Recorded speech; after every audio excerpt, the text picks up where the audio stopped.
Hey everybody, Agent Fluffy here, and welcome to my fanfic read of Reharmonized Ponies. This time it's Reharmonization Luna, Canterlock Chaos. So I hope you enjoyed this fanfic read. Let's get started. It's by Alex Warlorn. Many weeks and many days earlier, night before the day of discord. As princess in charge of night rather than day, my sleep cycle revolved around the night shift.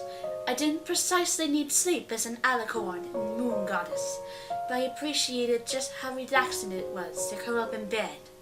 And Sally insisted I need the sleep cycles to recover properly. 6 work nights out of 7 were not too exhausted, given I simply held night court at Palace, dealing with late night emergencies or more often just reading. I no longer fear my own sleep after a year. The nightmares had finally stopped. And with Sally, I have found my freedom for not only Nightmare Moon, but also my old insecurities.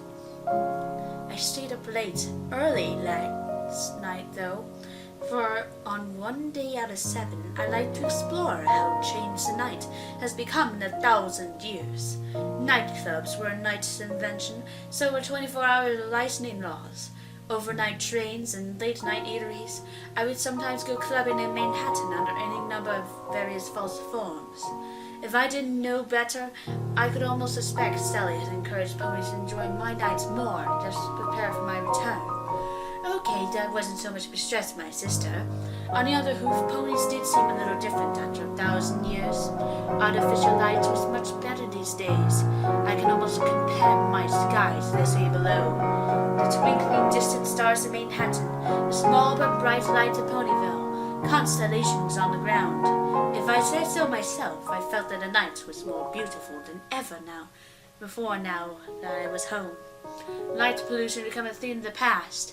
Celestia's power over night had never quite been able to make the stars and moon penetrate the neon glows of streetlights in big cities. At Sally's kind, gentle coaxing, or rather insistence. Okay, that's a lie. Tina's been firm with me, but she's been gentle in helping me recover from the beginning. I had begun to attend the music theater, not as a patron, but as one of the performers. She figured it was a good way for the people to get comfortable with me. They accepted the night, and now I just need to accept the night's princess. Tonight, my costume consists of a midnight blue, almost black coat with a high coat collar. It was just a short musical piece to be told as part of the intermission while the other actors rested. However, it was a very popular piece. Maybe I was being typecasted, but the poem that the song was based off did a rich 1,000-year history behind it. I should know. I wrote it. In 3 main stallions, it wasn't a performance about 1 line each, but were mimed. But they were so loud and blew themselves into the body acting all the more. And it wasn't every night to perform with the goddess. The stage darkened the twilight as the backlights gave us the appearance of almost outlined to the audience who briefly stopped their hooves as I stepped on the stage from below, and I waited for them to quiet down as I began to sing. The play briefly shows the stallions pulling down a large tree with a complex set of weights and vines to safely cross the deadly river, which is where I stepped in front of their path.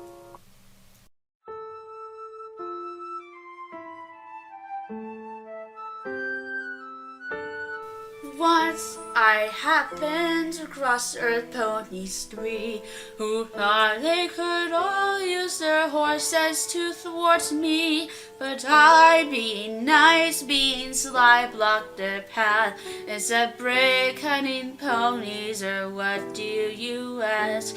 I will give each prize and let his brothers pass.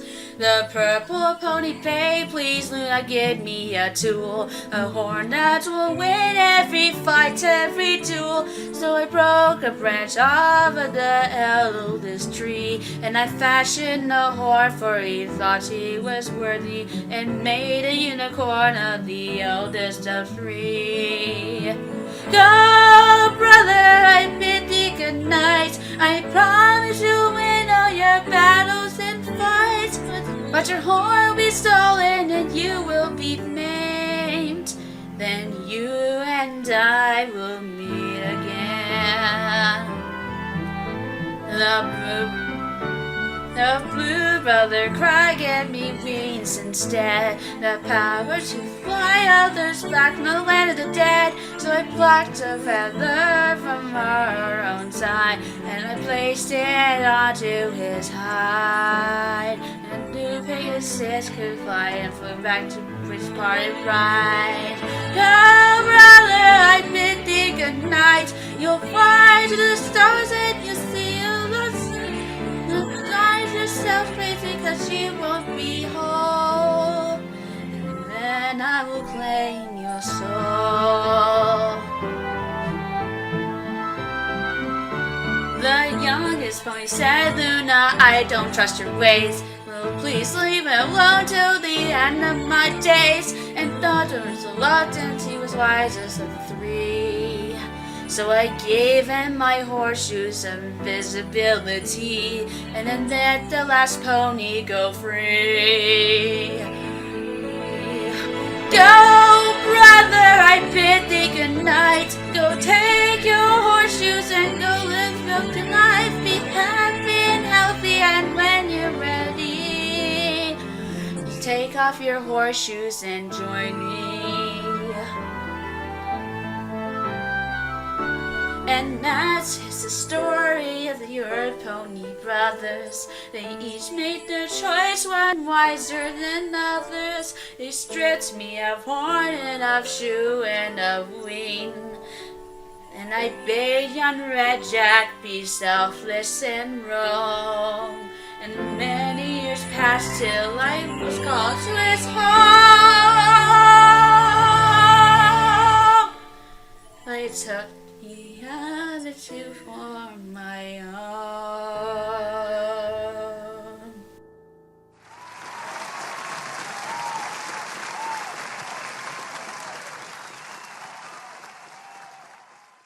Unlike 1,000 years ago, Celestia didn't admonish me for shrinking the day out of holding my court of night for artistic and personal pursuits, and had been encouraging it.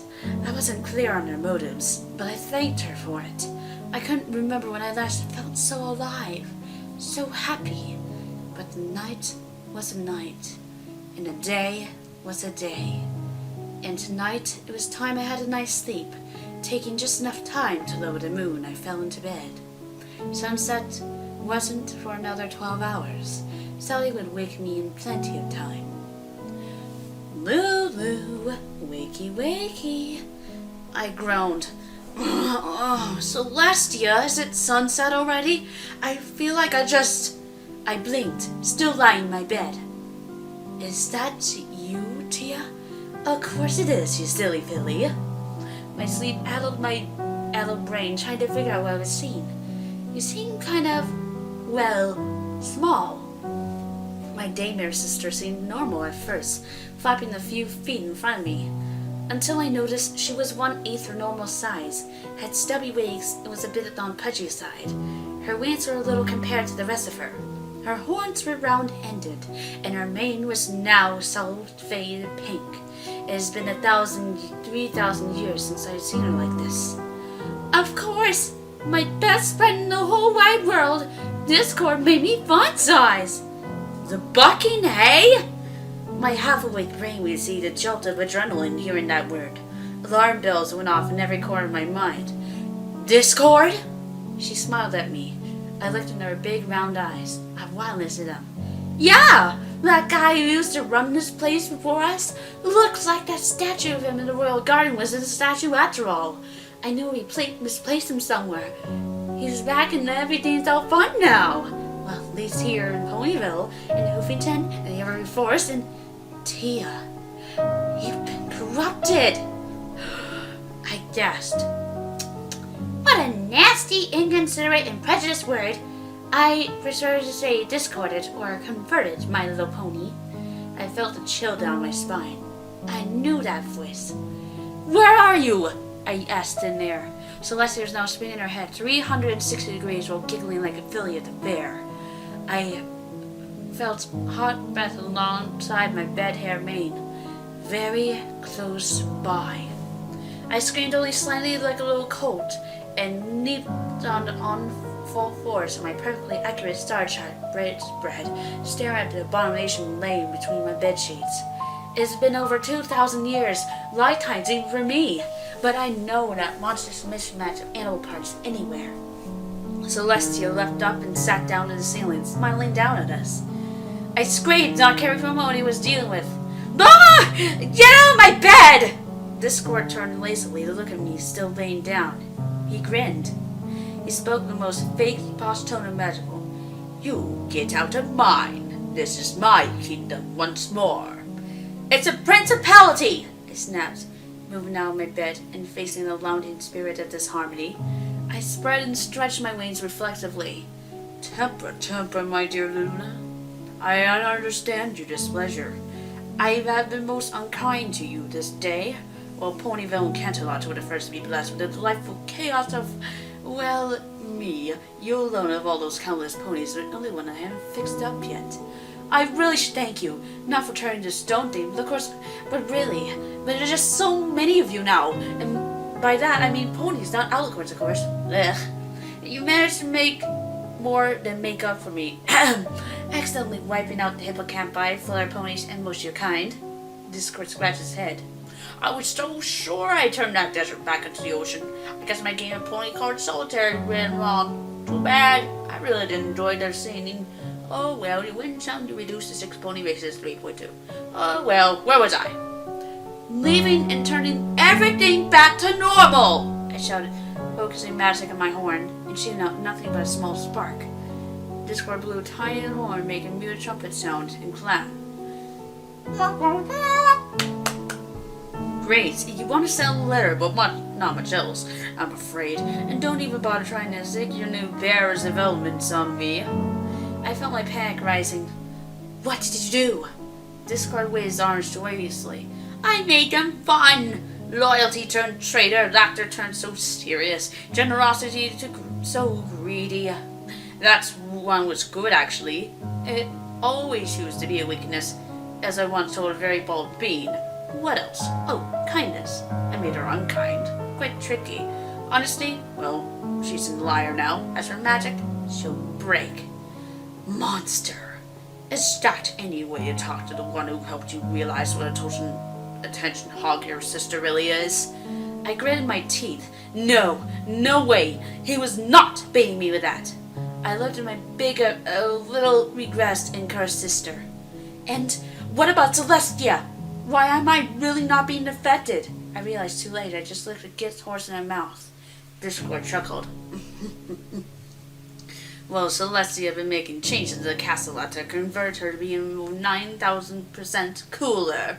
And, well, it has nothing to do with you becoming contaminated with the blasted elements of harmony until I defeated them. Okay, it was at first. Having straight mirror all my fun is a vital element. Discord then took a little something next to my focusing glass. It wasn't right to call them reading glasses since I had perfect vision, and looked at it like it was some strange alien technology. Hey, put that down! Okay, that was about the last thing I should have said. I wanted them to actually do that. This thing, haven't you ponies invented the handheld calculator yet? Or are you still struggling to invent the vacuum tube in the transitor? Meh, I could have never made sense of this technology junk anyway. Oh well, here's to get my beautiful Luna to remind you of when you were cool. Then he zapped my abacus. He zapped my 1,000-year-old and take 20,000-bit abacus. I tried to zap him again, only to remember my magic was completely disrupted with the damaged Discord done the local mana flow. My abacus had been before, and that's now a floating little transparent version of my moon. Then it started speaking. For the sake of your good night's sleep, I shall not describe how it was able to speak. The night shall be everlasting. No longer will you slaves to the day. An age of endless dreams awaits you. If you but follow me, Her Majesty, Queen Nightmare Moon! I wanted to rip my mane off how frustrating and helpless Discord was determined to make me feel. Creatures of the night have nothing to fear from the night. Embrace the night. The day burns you and gives you skin cancer. The moon shall never curse you with such things. Can you not see that is madness about the light? I sent a letter opener to the thing. Of course it would pass right through it. It just continued to play back every speech and message I had my minions deliver every town and help on Equestria during my campaign. And when I played the double life of the loyal loving sister Celestia and the Dark Queen of self-proclaimed Empire of Nightmares, I was insane at the time. I didn't know how that name wasn't good PR. Discord yawned, bored. That was either cautiously good or horribly awful. Now you'll excuse me, I have to go back to my new capital of chaos and the Twilight Sparkle rise back home. And I need to have the time to finally turn that desert back into the ocean. Isn't there a town there now called Appaloosa? Maybe I'll turn all the ponies into seeing sea ponies with a hive mind if I have time. And there's this nice town in the Evergreen Forest. I think I'll resurrect all the ponies there. Give them cutie marks, make them think their curse is over, and have the spell last about 24 hours until they all turn back into zombies. It'll make a good laugh when I see their faces when turning back into walking corpses.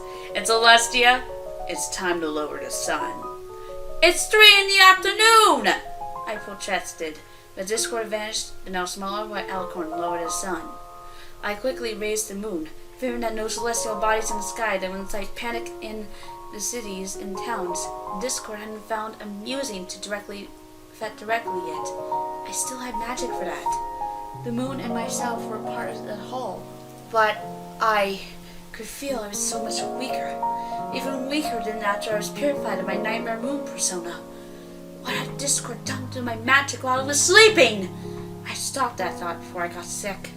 Wait, now it's sunrise time. Move the moon, Luna. I did so on reflex. Now it's sunset time again. I felt a headache coming on. Oh, take over the moon for now, Tia. I'll get it back later. You're the best, Lulu. Can I paint it? Can I? I grew in a very unprincess-like manner. Maybe later. I had to get to Twilight. I flew out the castle window and crashed my bedrooms in the opposite window. I smoldered as Sully laughed and clapped her hooves. Oh, that was funny! Do it again! Okay, new strategy. I flew through the castle and headed straight to the throne room. I only paused to slip on my normal anesthetics out of habit, which used to be my abacus, followed me and continued to blab endlessly. It made me realize one very important thing. I really needed to have some ponies prove read my rhetorics. Maybe Sully was right and everything I wrote wasn't automatically gold. Either way, I was able to tune out the worthless annoyance. It was like being in the rain, not pleasant but hardly torture. There was seeing the stone created back in our early days that enabled myself, or my sister, to use Earthsat's emulation of the vision we were granted via our celestial bodies to see anything its light touched. Celestia made use of it greatly during my 1,000-year imprisonment. It was hardwired to be only active when touched by alicorn magic as a safety measure. Its range was limited. It can only focus on things you already knew about, making it more limited. It is a stupid little thing was deceptively heavy, but it would have to do. I need to know what's going on out there without relying on a cheater who cheats. The stone was normally kept in the throne room, and I hope it remained unharmed. I have every expectation of finding the stone eyeball in this place. But as I flew, the castle became discomforting. For example, outside the throne room, 2 statues stood, made of solid stone. These 2 statues, there were guards here. And there still are! Discord grinned, popping out from behind them. They also used to be male, and I thought you didn't turn ponies to stone. Oh, you think it was me? No, that was Celestia. She felt the guards stood still so long they might as well be statues. Then realized that boys were icky. Celestia herself made an appearance. Oh, hi Luna. I don't want to paint the moon yet. I just want some pony to play with. Her horn glowed, and the 2 statues seemingly vanished. In their place was 2 small, startled fillies. What? Princesses? What is it? One formal stallion tried for now Philly was grabbed by Celestia. Both former guards squealed this day and Celestia vanished. The spirit of disharmony chuckled. Don't worry, they have plenty of toys. Celestia figured the maze should be made of something, so she figured felt wool. Quite a lot of dolls. This is insane. I groaned as my head spun. You're starting to understand. I'm so proud. The squirt cheered as he vanished. Inside the throne room was no better. The daylight regal chair was now a toilet. Gold-plated, but still a toilet. My own night throne had become a fool's potty, and I blushed furiously at the implication. There was still flesh and blood Maine sitting in the corner, cross-eyed and licking the windows. The 4 guards here had apparently been turned into 2 ballet dancers. A donkey in a box, and a sea pony swimming in a giant glass of water. The sea pony was the only one who noticed me. She looked at me happily and stuck her head out of the giant glass. Shooby! Don't even think about it. I gritted my teeth darkly. The sea pony began crying. I just turned my eyes on her. I couldn't even bear to look at her if I had to hear one of the hippocampus' famous songs after over 1,000 years. I'd break down crying, and I couldn't afford that. As I took a few trots, I found that the red carpet leading to the throne was now made of strawberry jam. I had to abandon one of my glass slippers stuck in the gunk. The scene still remained unharmed, though. It sounded pesto, a perfect shimmer mirror sphere. One little burst of Alicorn magic, and the mirror became a window to anywhere within its range I could visualize. And then I grew suspicious. Since when does this court give any of its playmates an actual chance of winning? This is a trick. You have to be sane because it seemed funny, because before you couldn't. But if I watched the elements harm me, corrupted you, you'd get a shot at me, don't you? No one answered me. I sighed. This was one of Discord's games, and I have no choice but to move forward anyway. Fine, let's do this. I felt sane, comparatively speaking. Apart from the murderous rage in which I just decapitated the darn stone all these centuries ago, I didn't care about the consequences. At least it would have made me feel better. First, I observed the elements as Twilight Sparkle tried to rally her friends. Her own friends doing much more harm than good as they fell even deeper into corruption. They were acting like a bunch of fools. I counted one short, and I found Rainbow Dash flying like mad. Now carrying the heavy scene stone on my back, I moved on to see the rest of the castle with my own eyes, which was naturally in total chaos. Trees walked around, watering the gardeners. What appeared to be a wonderbolt had crashed into the castle clock tower. An earth pony out wearing a wonderbolt flight suit was running from a flock of flying pony eating pies. The moment I climbed out to help him, I fell back inside the castle from an opposing window. Again. I glanced inside the grand dance hall, having been painstakingly repaired from the disaster of that year's grand galloping gala. Maybe it was a good thing I haven't attended. Celestia tried to have a regular event disbanded and cease one time I had known her, and that was the closest our ponies have ever come to rebelling on us when she suggested it. I really wish I hadn't looked. Inside was countless members of Equestrians, rich, famous, and aristocratic. Hoity-toity was dressed in a garish patchwork suit of eye-burning colors and vomit-inducing patterns and giggling as he banged his head against a wall. Many were acting like toddlers. Okay, not much of a stretch by the aristocrats, but still. Octavia was writhing on the dance floor in agony, holding her hooves onto her ear, screaming, "Make it stop! Make it stop! Make it stop!" over and over. Sapphire Shores were going around naked. I know, not saying much for a pony.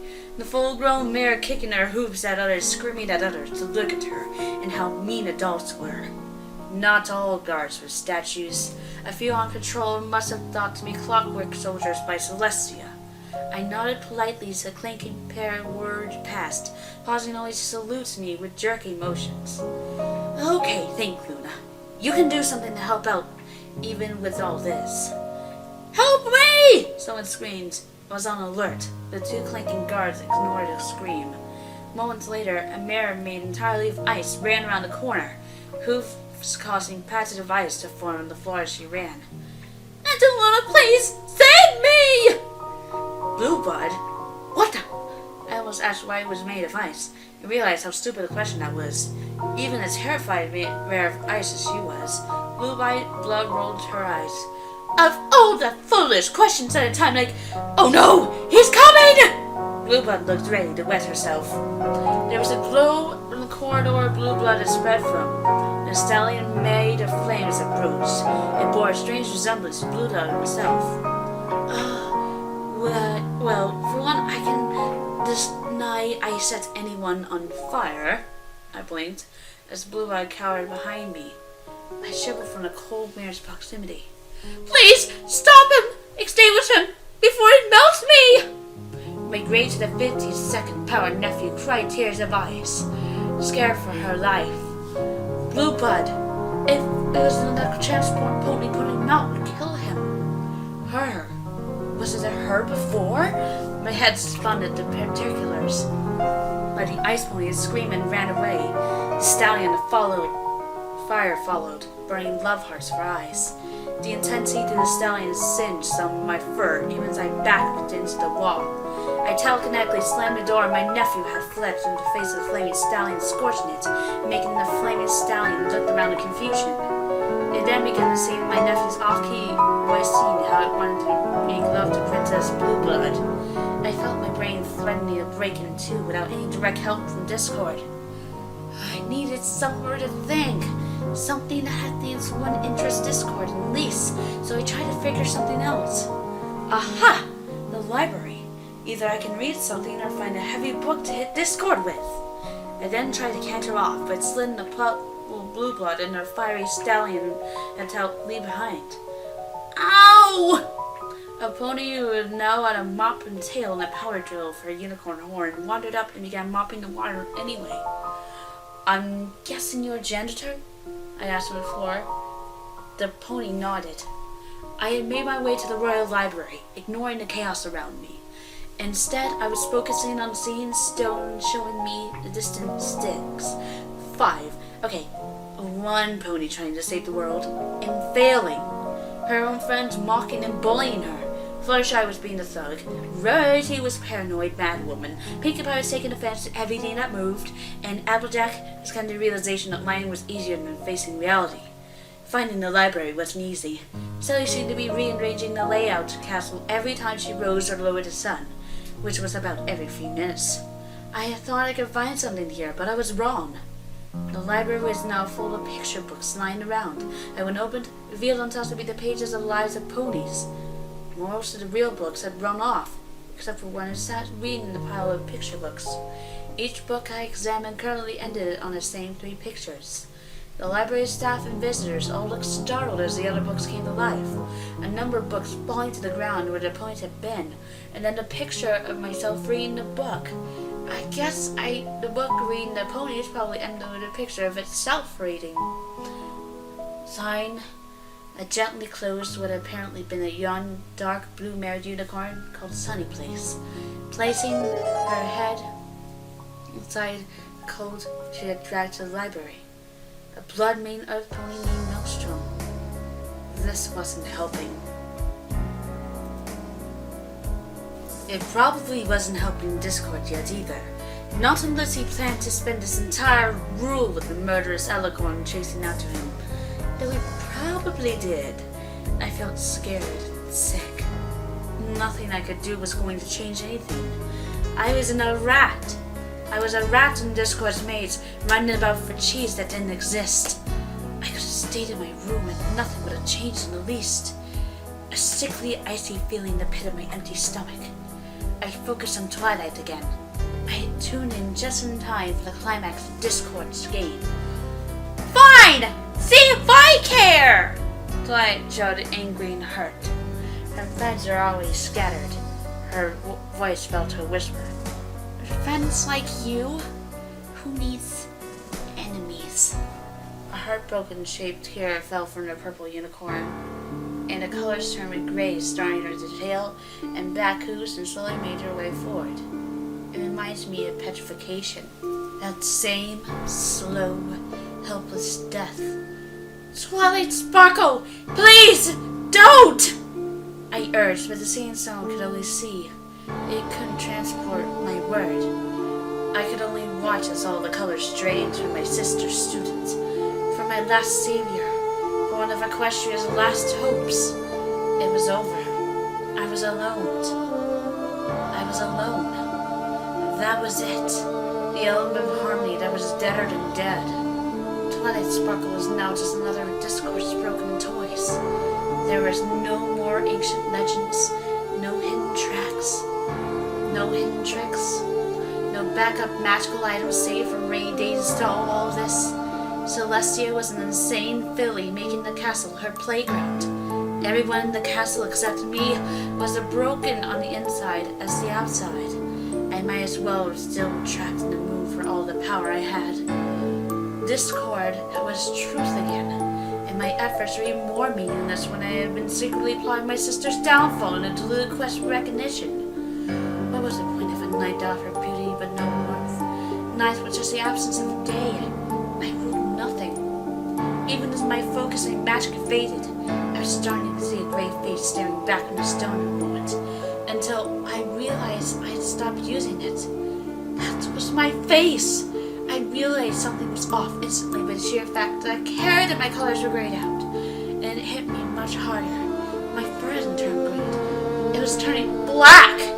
Oh no! The blackness didn't spread like a wash of paint. It was spreading like blotches of cancer. I can lend you power. I heard a voice inside my head sounding exactly like my own, but far off. I swear I saw slit, pale blue eyes blink back at me for a moment as I felt true fear build up inside me. Thoughts and images came unbidden as I panted. I want to rip Discord to shreds, to make him scream 100 times or every pony screams during his reign. I wanted that smug face to turn into a pathetic plea for mercy. I wanted to let him along with fantasy. I just might spare him if he groveled enough until he tore his non-existent heart out. I wanted to feast on his innocence bathed in his blood, to cry out in savage victory as I stood over his broken corpse, for every living thing to finally pronounce me their savior and queen, Celestia on her knees kissing my hooves, so I declared myself my faithful student, for the people to sleep through the warmth of the day and work in the cold of the night. I wanted it all! No! I screamed at the top of my lungs. Shh, said the animated book. It was cut in two by a bolt of black lightning a moment later. I was covered in sweat. It felt like my guts were turning to ice-cold sewage. A horrible, horrible, horrible thought occurred to me. Was this the only way left to stop Discord? A world of eternal night and slow death had to be kinder than never-ending death in the world of eternal chaos, right? Was it being selfish and cowardly by not accepting the power that came with these dark emotions and thoughts? I shuddered. The cancerous spots of blackness connected with each other. There was nothing left, right? Everyone else who had opposed Discord had a chance against him now had their very souls lobotomized by him. They're the Queen of Darkness and Lord of Chaos, right? I rolled an eye out to look out the window. It was for the moment night, and I saw my moon curling in its crescent phase, and then I saw the 4 stars that floated near it, near myself. The moon was as much me as a body that struggled against the dark feelings that conquered me once before. As I looked at those stars, memories returned. And I remember for the first time in 501 years, at the halfway point of my isolation, memories I had buried. In her nightmare moon form, Luna looked about what had been a Griffin-clan banquet table. Now the tables were splinters, the ill-gotten flesh scattered across the floor, and the griffins all lay dead. Many with their faces frozen in fear, and not a mark on them. Others with their limbs going completely the long way, and coupled impaled repeatedly for good measure. A female adult griffin cried in the corner, using herself as a shield for her hatchlings and egg, both in a desperate attempt to protect them from this demon of darkness, and not to let them see their brothers and fathers' dead bodies. Luna let them be. They weren't what they're interested in her. She had come here just to deliver some swift justice, but what she found was precious beyond description. A small white unicorn called Blank Flank lay on one of the tables, his hoops tied down to the corners of his slave collar with a chain around his neck. His flesh was intended to be some deviant rite of passage for a griffin has come from age. She undid the ropes. The fool just looked like her, looking like he was calmly waiting for her to kill him. She knelt down to look at her. Do you have a name? The fool nodded. What is it? He told her. Where's your family? He looked about in a mess. None understood. Do you wish to stay here, dear? He shook his head. Do you wish to leave this place and never have to come back here? He nodded. Would you like to come with me? I promise you'll be safe. He nodded. Then promise to hate the day and to love the night. I promise to hate the day and love the night. The unicorn felt confused and turned to look at his flanks, and he felt a tingle. Yellow Earth Pony panted, walking away from the glider she had built with a limp. The glider now is a crashed mess. She had to rebuild it from scratch. That meant more late nights. Her family was going to notice her change in behavior, even if she didn't. And that would mean they could realize she hadn't given up on this nonsense yet. She looked at a small community of pig-sized cloud houses miles above her, and her lips quivered. Why? She didn't care her connection to the earth. Let her knew what the land felt. She wanted to know what the sky felt. She felt it call to her. So why did the ground keep pulling her back? She looked up at the beautiful moon. If only she could just touch it just once. She looked at her blank flank. Her family began to wonder if she had some sort of disease. She was years behind when she had found her cutie mark. Was she just denying herself? Was the ground where she belonged chained to after all? And to top it all off, she had come up with another convincing lie for why her back leg was on the mend. You wish to fly? Echoed a voice. Who's there? Mare gasped in worry. Someone who is willing to help you. You do not shun the nights like most ponies. It holds no fear for you. But your family rejects your dream to fly as a sickness. They believe your wish to soar is an illness. I've been watching you. You keep trying and keep failing. But it doesn't have to be that way. A mass of shadows and sparkling stars poured in front of her, taking shape. Princess Luna? I swear my inventions are good. Calm yourself. I have come to offer you a choice. Dismiss it, and I shall never bother you again. Swear yourself to me, and to tear down this old unfair world and help me forge a new one. And I will provide you with all the resources to bring about your dream. The mare looked back at her crashed glider, thinking of many before it. All the time she had slept during the day and worked during the night, and always alone. She prostrated herself in front of the Night Princess. I swear myself to you to make a new world in this world's place. Swear your life to me in my cause. I swear my life to you in your cause. You do this of your own free will? I do this of my own free will. The mare gasped in pure absolute shock as she felt the tingle in her flanks. How could she do that? How could she? It's not fair! Shouted the Pegasus. Of course, the Pegasus was not all he was. Scales adorned his lower legs, and he had 4 claws of horse's hooves, and his feathers were thin scales rather than down. And of course, the horse, which of course meant he was evil just by having them. How could you just tell me you just run away? He breathed fire in a cloud nearby the one he was standing on. A voice echoed around him. He looked about, but he couldn't find it. Your mother told you to run away because she realized she couldn't protect you, not because she did not love you. You, a product of genuine, honest love that crossed between species itself. He didn't care suddenly who this voice was. Screw that! If the dragon really loved my mother, he had been there to protect her. Yes, his very nature compelled him. He did not escape it, but he allowed her to escape, when he realized that she would wither and die if he continued to keep her as a treasure in his collection. No matter, he would trade all his hoard to keep her. But since when have dragons ever been trusted? Let alone one born from love has been declared by your fellow ponies an abomination. Declared you an abomination, treating you like you were cursed at best, or were cursed by your mother at worst. It's not fair at all. Swear yourself to me, my cause, my will, my vision, my design, and I promise this world will be remade into something much more fair. Something where this cruelty does not exist. Ha! And who are you to pull this off, lady? Me! She took her full form in front of him, outlined by her moon. Nightmare moon? But I thought you were just a rumor, a myth, a fantasy.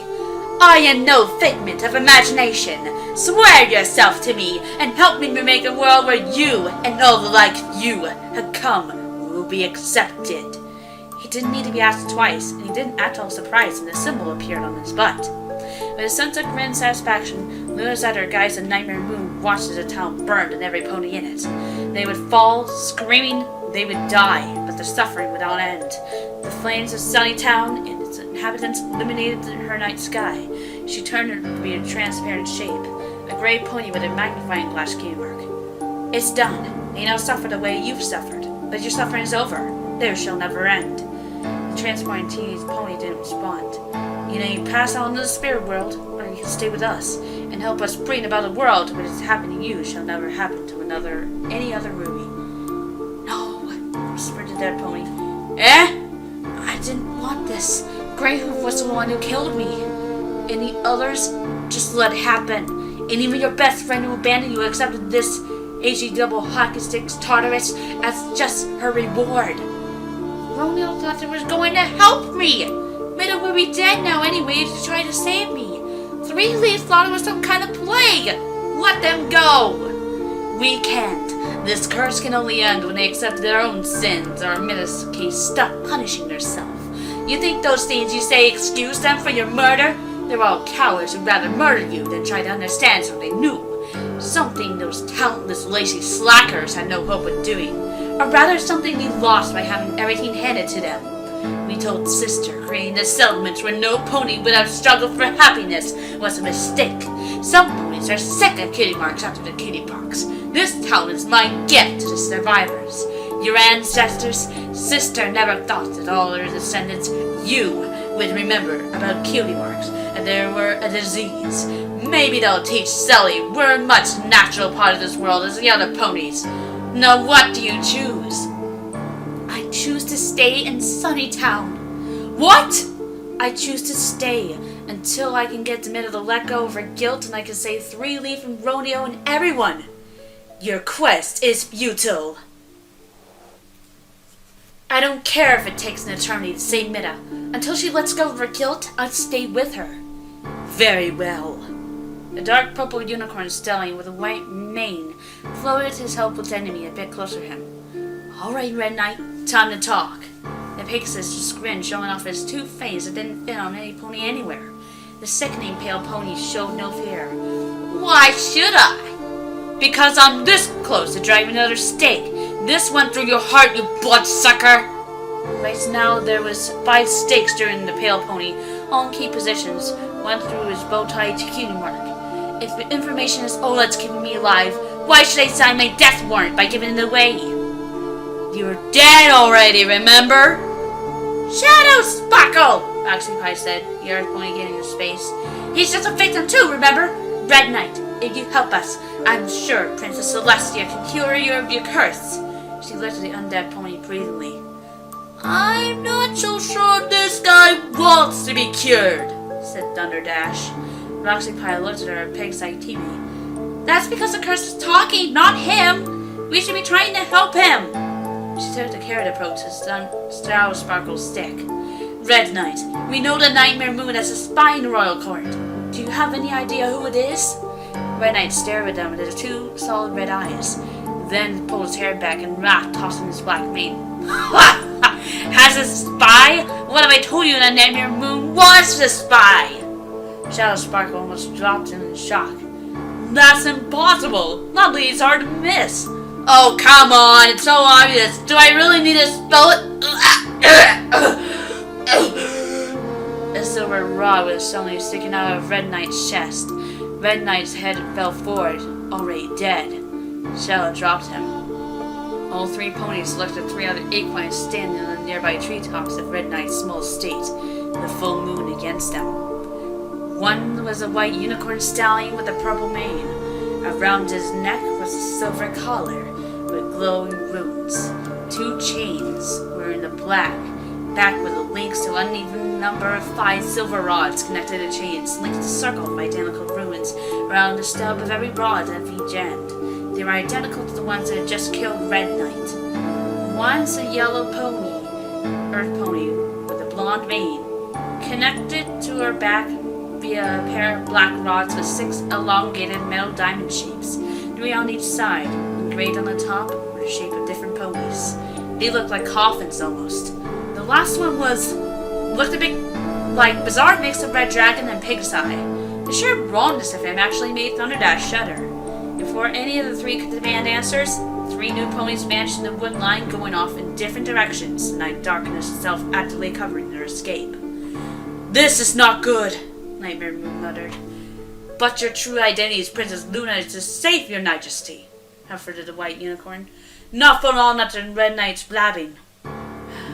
We need to move everything ahead of schedule, now." Luna felt her sister coming. Along with her 3 other ponies, Luna could guess.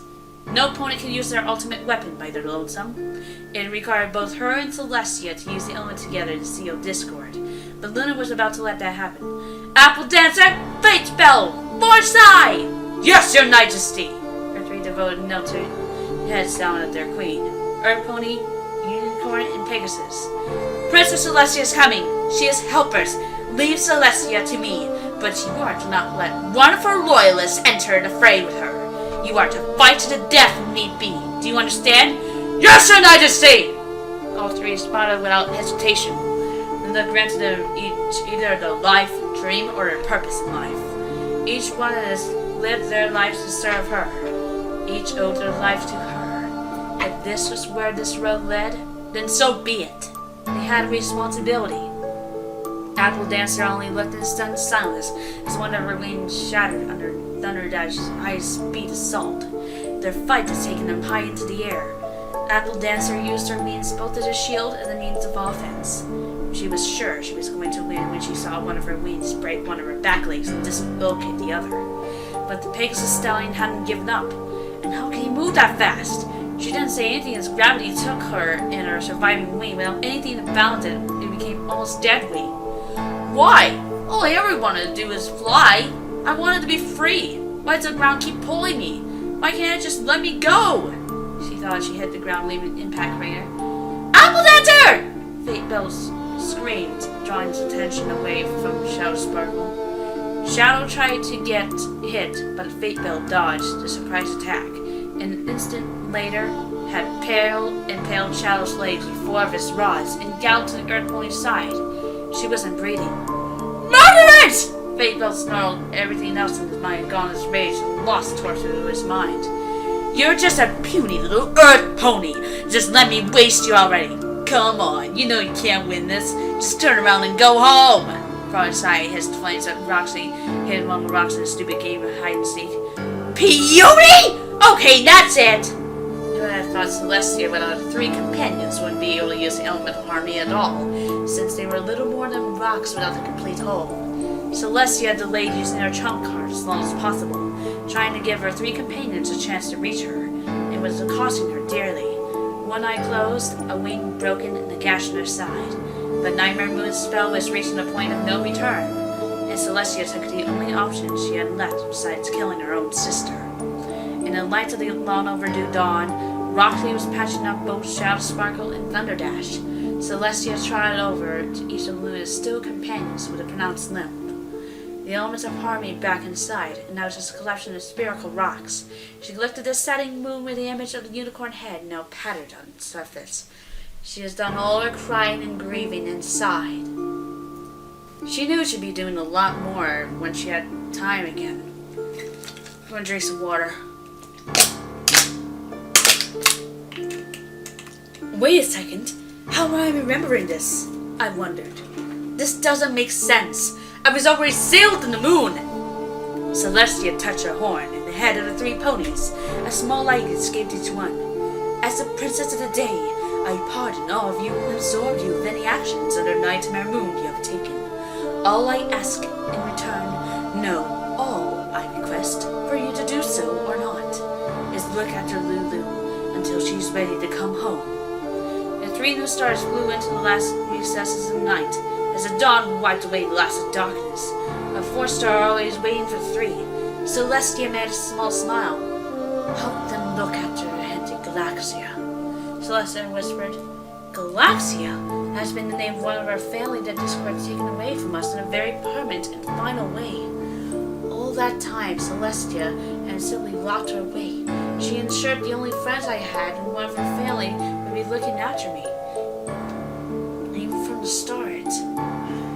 I couldn't imagine Auntie Galaxia asking, "How was that 50 great grandson of mine?" I can imagine responding, "He's a spoiled, self-centered idiot." I can imagine her replying nuzzling me, "And he's going to remain one unless some pony teaches him to be a stallion." I blinked in my darkness shadow like cheap glass, fading to nothing.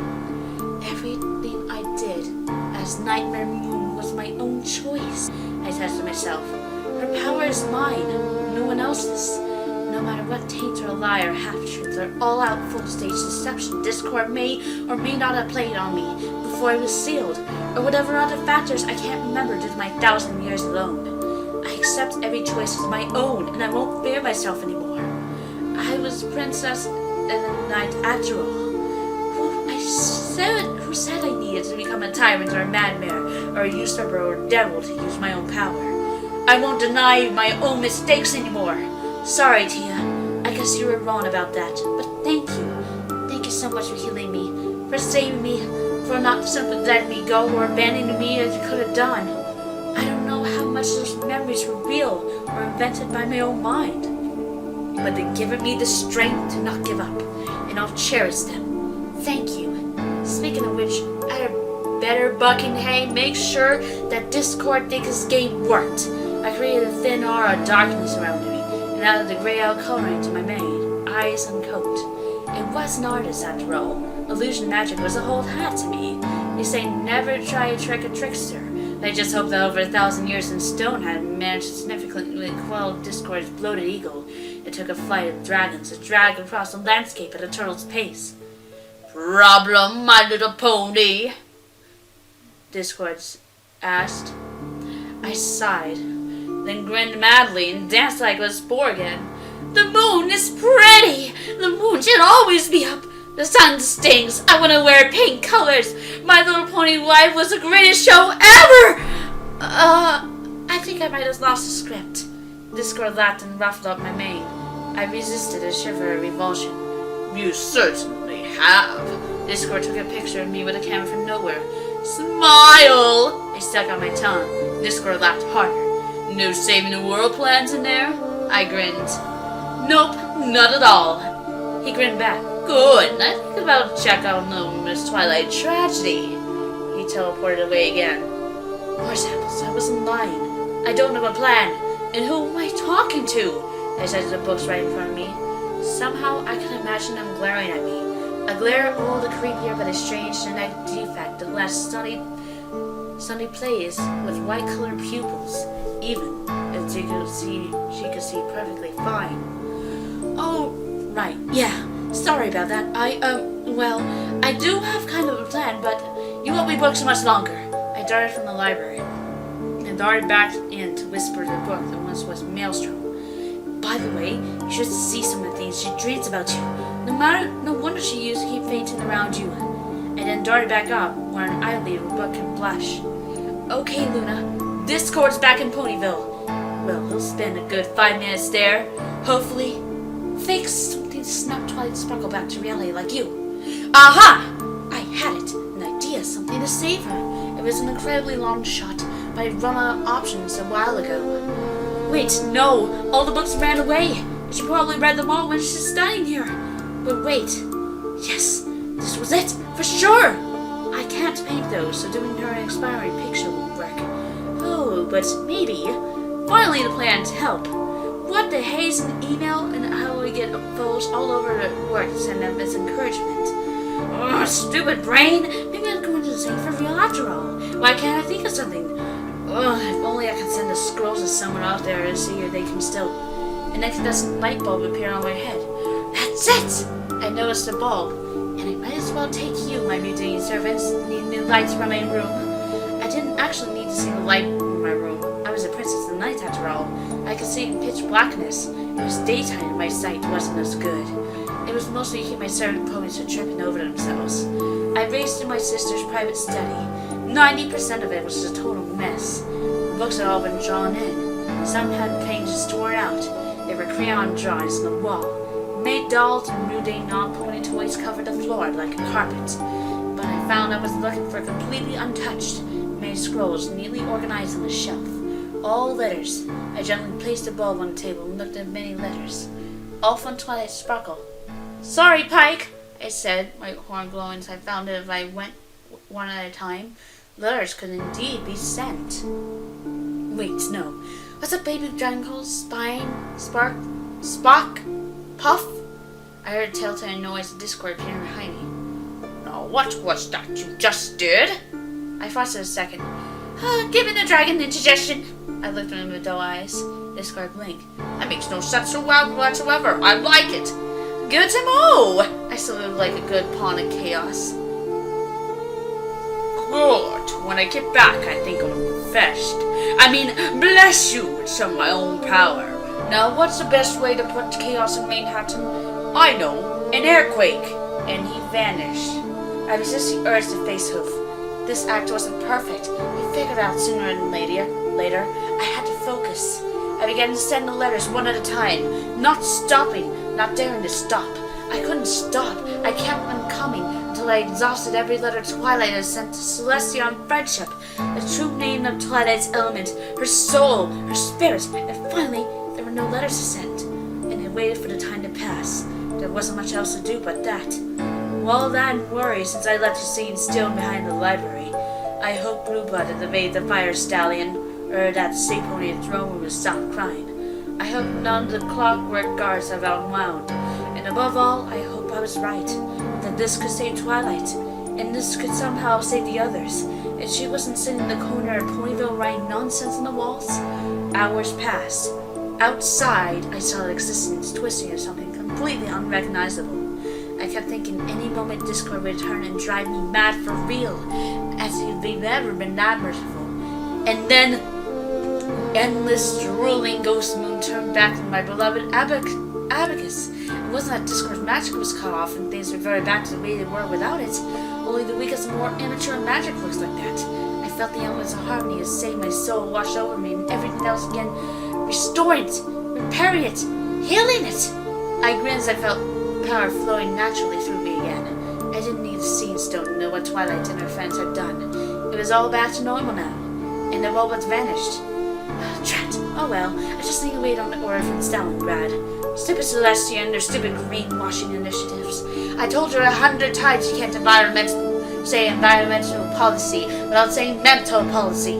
But no, she's worried about public relations. I muttered as I left to study. It felt so good to mull about such little nothings. I walked out into the castle, past the library that was empty and the distressed ponies with only versions of books, past the number of guards who tried to stand still but seemed a little too uncomfortable doing so, and others who seemed to be moving around very tentatively, looking out of the garden where, "Put those flamethrowers down, now!" I shouted out of the windows in a lower Canterlot voice. The garden staff cringed and bolted as I sighed. I went as one of the devices, carelessly dropped, promptly exploded. I used my magic to extinguish the flames. I noticed a dazed Soren of the Wonderbolts inching around every pile laying lifelessly in the courtyard, like they'd come back to life at any moment and try to eat him, then realized he had his wings back and flew like flying was going to be outlawed soon. Spitfire joined him, looked strangely happy for me flying in a straight line. I saw the upper-class ponies in the ballroom. For once they weren't trying to hide their emotions, they were all hugging each other, shaking like leaves. Sapphire Shower sat in the corner looking almost catatonic, crying like a filly. Octavia was still holding her host to her ears, pathetically begging everyone to be quiet. Her fellow band members soon saw some air muffs for her and helped carry her out of her room. I found out later that Hoity Toity had locked himself in one of the bathrooms and refused to come out, and a door had been broken down to get him out. Okay, maybe you're not entirely normal, yes, but I could wait for the time to pass. There wasn't much else to do but that, except that was when I realized Celestia's allowed the ponies turned plushies in her bedroom to play. Oh my stars, that room's going to be very crowded and awkward. Oh my kittens, Celestia's likely loving it. Celestia was a little uneasy, but back to her old self. In fact, I wonder if she enjoyed a vacation as an innocent child almost, and not from near end of the world. Okay, she didn't. Dinner that night in the castle was somewhat tricky, as something that happened in the kitchens that meant the cooking staff refused to set foot in there. And judging by the fact that one cook screamed in terror that spaghetti would eat me if I made my own food, it had been something nasty. One of the chefs had tried to borrow a flamethrower from the gardeners, but she was stopped in time to save the power supply of instant noodles. A vital means of feeding the various students at Celestia's School for Gifted Unicorns. Sadly, no one saved the noodles for me. I ate last cooked food 1,000 years ago. I was barely sure I burnt them as well. Of course, back then, there wasn't the option of flying to nearest Discord hadn't reached and getting fly through the entire castle. It seemed that bean burgers would not include terror anymore, but Prince Blueblood. And there was just a snobbish disdain for anything common. If it was still hiding in the old ice house, apparently used for some of the castle chefs as a form of traditional something or other, I personally dragged him out. I told my nephew something I don't think I ever have. I told him he was part of my family and I loved him. I pondered how he reacted to something deep-fried and batter from Clydesdale. It was far enough from Canterlot to be exotic. It's so greasy and fatty he perceived as a lower-class food and was. Yes, it could have been worse. Lukewarm burgers rather than 50 miles away was preferable to the diet of insanity. The world was back to normal on the outside, and Discord sailed away as a statue once again. Fast food didn't stop. Helped? You know, met laughter from throwing a joint victory party in Camelot and Ponyville at the same time. Don't ask me how she managed that. I didn't find out when Sally was recounting things to me that Twilight thought. Sally sent the letters. Sally braced for what she was going to be another one of my tantrums, and I did something even I didn't see coming. I let it go. It was the second thing in my lifetime I ever had, both within the same, whatever amount of time passed in Discord Havoc. All the praise I ever wanted was finally in my hooves, and I just didn't want it. Maybe I didn't want to ruin the image of the mentor, the pony who saved my soul.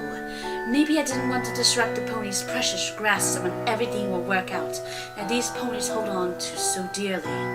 Maybe I didn't think anyone would believe me for my sister's hero worship, even with her approval. Maybe I was just tired and forget this dangerous adventure. Or maybe Discord being beaten was what was important. And I had my own victory over Nightmare Moon myself anyway. The trouble was the mental damage. I knew every single pony in Canterlot and Ponyville ponies would see some major problems over the coming weeks.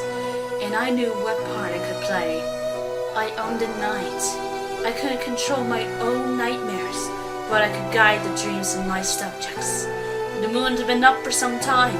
Soon ponies in Cloudsdale, Canterlot, Ponyville, Hoofington, Appaloosa, and Manhattan, lightly affected in comparison, would try to sleep. I gazed up at my moon and my stars, and down on my other stars. The lights of civilization, lights of order, lights of harmony, light I would protect from bad dreams to the best of my ability this night. I appreciated the irony that I would be saving harmony from nightmares. It made me feel so free. The end. Hello, every pony. Princess Luna here, and I hope you enjoyed this adventure. I hope you enjoyed my story and my adventures. I had to admit, I've been using my Royal Canterlot voice for some time. If you like this video, please click the like button on this video and click subscribe for more content and more of the pony's stories. The great and powerful Trixie is right here! It is I, the great and powerful Trixie. Oh, wait, who are you? I'm the great and powerful Trixie. Haven't you heard of me? I don't think I have. I'm famous all around Equestria! Well, it's nice to meet you. I'm Princess Luna. Okay, Princess Luna. I have a story. I thought yours were already told. Well, I have another one. So, be sure to next time for Trixie's adventures in Reharmonized Trixie Part 2 and Second Family. Well, this has been Agent Fluffy, and I hope you enjoy the fanfic read, and tune in for the very last chapter of Reharmonized Ponies. This has been Agent Fluffy, and I'll see you guys next time. Also, one note, I apologize for the off-key of my singing. It was my first time seeing that song, so, see you then. You should see some of the things she dreams about you. No wonder she used to keep fainting around you. And then darted back up, where an eyelid but could blush. Okay, Luna, Discord's back in Ponyville. Well, he'll spend a good 5 minutes there. Hopefully, fake something to snap Twilight Sparkle back to reality like you. Aha! I had it. An idea, something to save her. It was an incredibly long shot, but I'd run out of options a while ago. Wait, no! All the books ran away! She probably read them all when she's studying here. But wait. Yes, this was it, for sure! I can't paint those, so doing her an expiring picture won't work. Oh, but maybe. Finally the plan to help. What the hey is an email, and how do we get photos all over the work to send them as encouragement? Oh, stupid brain! Maybe I'm going to say for real after all. Why can't I think of something? Oh, if only I could send the scrolls to someone out there and see if they can still... An incandescent light bulb appeared on my head. That's it! I noticed a bulb, and I might as well take you, my mutating servants. Need new lights for my room. I didn't actually need to see the light in my room. I was a princess of the night after all. I could see in pitch blackness. It was daytime and my sight wasn't as good. It was mostly to keep my servant ponies from tripping over themselves. I raced to my sister's private study. 90% of it was a total mess. The books had all been drawn in. Some had pages torn out. There were crayon drawings on the wall. Made dolls and mundane non-pony toys covered the floor like a carpet. But I found I was looking for completely untouched, made scrolls neatly organized on the shelf. All letters. I gently placed a bulb on the table and looked at many letters. All from Twilight Sparkle. Sorry, Pike, I said, my horn glowing as I found that if I went one at a time, letters could indeed be sent. Wait, no. What's a baby dragon called? Spine? Spark? Spock? Puff? I heard a telltale noise of discord appearing behind me. Now, what was that you just did? I thought for a second. Give me the dragon indigestion. I looked at him with dull eyes. Discord blinked. That makes no sense whatsoever. I like it. Good to know. I saluted like a good pawn of chaos. Good. When I get back, I think I'll invest. Bless you with some of my own power. Now, what's the best way to put chaos in Manhattan? I know, an earthquake. And he vanished. I resist the urge to face Hoof. This act wasn't perfect. We figured out sooner than later. I had to focus. I began to send the letters one at a time, not stopping, not daring to stop. I couldn't stop. I kept them coming until I exhausted every letter Twilight had sent to Celestia on friendship, the true name of Twilight's element, her soul, her spirit, and finally there were no letters to send. And I waited for the time to pass. There wasn't much else to do but that. All that and worry since I left the scene still behind the library. I hope Blueblood had evaded the fire stallion, or that the safe pony at the throne room has stopped crying. I hope none of the clockwork guards have outwound. And above all, I hope I was right, that this could save Twilight, and this could somehow save the others, and she wasn't sitting in the corner of Ponyville writing nonsense on the walls. Hours passed. Outside, I saw existence twisting into something completely unrecognizable. I kept thinking any moment Discord would return and drive me mad for real, as if he'd never been that merciful. And then, endless, drooling ghost moon turned back to my beloved Abacus. It wasn't that Discord's magic was cut off and things reverted back to the way they were without it. Only the weakest, more immature magic looks like that. I felt the elements of harmony as saved my soul wash over me and everything else again, restoring it, repairing it, healing it. I grinned as I felt power flowing naturally through me again. I didn't need the Seeing Stone to know what Twilight and her friends had done. It was all back to normal now, and the robots vanished. Drat. Oh well, I just need to wait on the order from Stalingrad. Stupid Celestia and their stupid greenwashing initiatives. I told her 100 times you can't say environmental policy without saying mental policy. But no, she's worried about public relations. I better so let to say. It felt so good to mull about such little nothings. I walked out into the castle, past the library that was empty and the distressed ponies with only versions of books, past the number of guards who tried to stand still but seemed a little too uncomfortable doing so, and others who seemed to be moving around very tentatively, looking out of the garden where, "Put those flamethrowers down now!" I shouted out of the windows in a lower canterlot voice. The garden staff cringed and bolted as I sighed. I went as one of the devices, carelessly dropped, promptly exploded. I used my magic to extinguish the flames. I noticed a dazed Soren of the Wonderbolts inching around every pile laying lifelessly in the courtyard, like they'd come back to life at any moment and try to eat him, and realized he had his wings back and flew like flying was going to be outlawed soon. Spitfire joined him, looked strangely happy for me flying in a straight line. I saw the upper-class ponies in the ballroom. For once, they weren't trying to hide their emotions. They were all hugging each other, shaking like leaves. Sapphire Shower sat in the corner, looking almost catatonic, crying like a filly. Octavia was still holding her hooves to her ears, pathetically begging everyone to be quiet. Her fellow band members soon saw some air muffs for her and helped carry her out of her room. I found out later that Hoity Toity had locked himself in one of the bathrooms and refused to come out, and a door had been broken down to get him out. Okay, maybe you're not entirely normal, yes, but I could wait for the time to pass. There wasn't much else to do but that, except that was when I realized Celestia's allowed the ponies turned plushies in her bedroom to play. Oh, my stars, that room is going to be very crowded and awkward. Oh, my kittens, Celestia's likely loving it. Celestia was a little uneasy, but back to her old self. In fact, I wonder if she enjoyed a vacation as an innocent child almost, and not from near end of the world. Okay, she likely didn't. Dinner that night in the castle was somewhat tricky as something that happened in the kitchens that meant the cooking staff refused to set foot in there. And judging by the fact that one cook screamed in terror that spaghetti would eat me if I made my own food, it had been something nasty. One of the chefs had tried to borrow a flamethrower from the gardeners, but she was stopped in time to save the power supply of instant noodles. A vital means of feeding the various students at Celestia's School for Gifted Unicorns. Sadly, no one saved the noodles for me. I ate last cooked food 1,000 years ago. I was barely sure I burnt them as well. Of course, back then, there wasn't the option of flying to nearest Discord hadn't reached and again fly through the entire castle. It seemed that bean burgers would not include terror anymore, but Prince Blueblood. And there was just a snobbish disdain for anything common.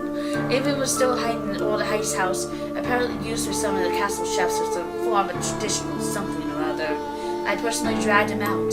I told my nephew something I don't think I ever have.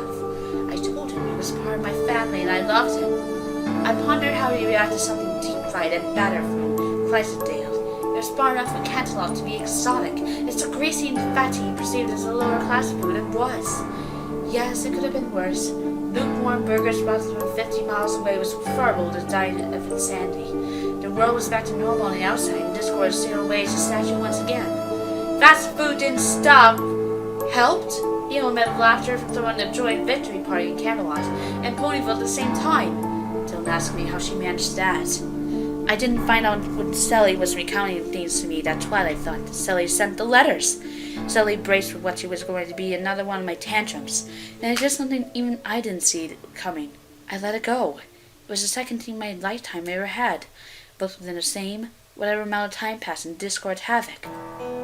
All the praise I ever wanted was finally in my hooves, and I just didn't want it. Maybe I didn't want to ruin the image of the mentor, the pony who saved my soul. Maybe I didn't want to disrupt the pony's precious grasp when everything will work out, and these ponies hold on to so dearly. Maybe I didn't think anyone would believe me for my sister's hero worship, even with her approval. Maybe I was just tired and forget this dangerous adventure. Or maybe Discord being beaten was what was important. And I had my own victory over Nightmare Moon myself anyway. The trouble was the mental damage. I knew every single pony in Canterlot and Ponyville ponies would see some major problems over the coming weeks, and I knew what part I could play. I owned the night. I couldn't control my own nightmares, but I could guide the dreams of my subjects. The moon had been up for some time. Soon ponies in Cloudsdale, Canterlot, Ponyville, Hoofington, Appaloosa, and Manhattan might be affected in comparison, would try to sleep. I gazed up on my moon and my stars, and down on my other stars. The lights of civilization, lights of order, lights of harmony, light I would protect from bad dreams to the best of my ability this night. I appreciated the irony that I would be saving harmony from nightmares. It made me feel so free. The end. Hello, every pony. Princess Luna here, and I hope you enjoyed this adventure. I hope you enjoyed my story and my adventures. I had to admit, I've been using my Royal Canterlot voice for some time. If you like this video, please click the like button on this video and click subscribe for more content and more of the Ponies stories. The great and powerful Trixie is right here! It is I, the great and powerful Trixie. Oh, wait, who are you? I'm the great and powerful Trixie. Haven't you heard of me? I don't think I have. I'm famous all around Equestria! Well, it's nice to meet you. I'm Princess Luna. Okay, Princess Luna. I have a story. I thought yours were already told. Well, I have another one. So, be sure to next time for Trixie's Adventures in Reharmonized Trixie Part 2 and Second Family. Well, this has been Agent Fluffy, and I hope you enjoyed the fanfic read, and tune in for the very last chapter of Reharmonized Ponies. This has been Agent Fluffy, and I'll see you guys next time. Also, one note, I apologize for the off-key of my singing. It was my first time singing that song, so, see you then. I could guide the dream.